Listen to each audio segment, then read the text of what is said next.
Hello. In this tutorial, I'll show you the key inputs available in Program Options and Model Options.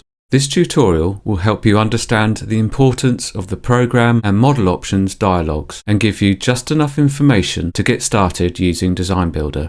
The more advanced options are covered in detail in the Program Help and in later tutorials when they are directly relevant. Program Options can be accessed from the Tools menu here. You can access the full tutorial from Designbuilder's website here. This page contains our extensive range of free tutorials, including an introduction to the software and more details on Designbuilder's key capabilities and workflows. The tutorials are all short, enabling you to quickly and easily view the most important details in your areas of interest. They provide an excellent guide for anyone wanting to evaluate Designbuilder. A direct link to this specific tutorial is included in the video description.